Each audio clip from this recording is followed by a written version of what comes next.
Bonsoir. Maracas l'invité reçoit ce soir un jeune dévolu pour la cause associative. On a parlé de lui ici en France et au Congo-Brazzaville en Afrique, dont il est le responsable de l'association Le Cœur Flamboyant. Monsieur Guy Armel Batila Moussompa, c'est son nom. Il a accepté de répondre à nos questions ce soir. Bonsoir, monsieur. Bonsoir, monsieur Constant Malonga.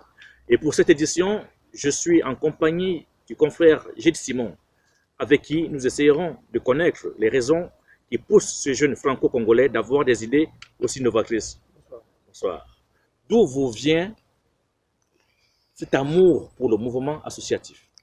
Pour avoir milité dans la vie associative en Bretagne, notamment via une association qu'on appelle Afrique 29, et de là est né tout ce qui s'ensuit aujourd'hui.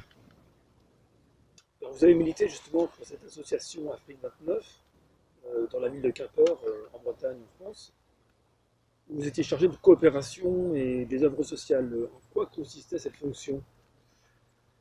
Dans ma fonction, mon rôle était d'aider les nouveaux arrivants à vivre en Bretagne, à s'intégrer en Bretagne.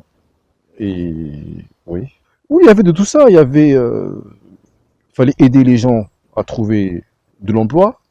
Il fallait aider les gens à connaître déjà la ville géographiquement parlant.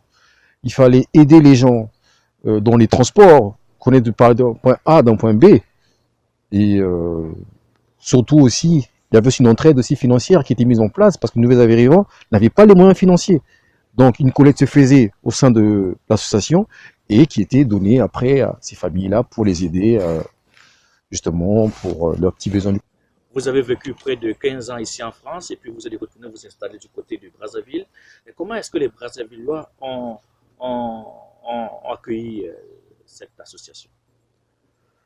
Oh, ça a été très bien accueilli parce que ce manque s'est fait manifester et donc on a profité du créneau pour s'installer aujourd'hui.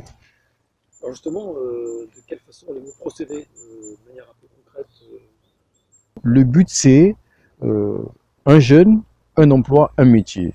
Nous octroyons aux propriétaires des lieux du matériel et en échange, le propriétaire de ces lieux nous formerait des jeunes pour ce type d'activité. Politiquement, on a été très bien accueillis parce que déjà les autorités sur place nous permettent de se réunir. C'est déjà un apport. Et nous nous sommes rendus compte que sur place, il y a une association qui, au-delà de ça, peut nous permettre de s'insérer, qui s'appelle Perspective d'avenir. Et donc, je pense qu'on aura des échanges à faire avec cette association qui est sur place afin que notre œuvre aille de l'avant. Après de nombreuses années passées ici en France, qu'est-ce que la France peut apporter dans ce projet qui semble être tout à fait bénéfique pour les jeunes Congolais? Des coopératives doivent être créées. Il est souhaitable que ce soit créé pour cet échange-là afin que qu'on puisse recevoir des Français pour former les jeunes Congolais. Et là, je parle pas seulement pour Kinsundi, dans tout le Congo en fait. Et quels sont vos rapports avec les pouvoirs publics là-bas à Brazzaville? Les relations sont très bonnes. On a eu la réélection du président et nous espérons que nous allons aller vers justement le plein emploi avec lui. Pour l'instant, notre vision ou ma vision en tant que président est de donner de l'emploi aux jeunes Congolais. Le rêve, ça serait d'arriver à 50 emplois par an. Je leur dis simplement que l'espoir n'est jamais interdit.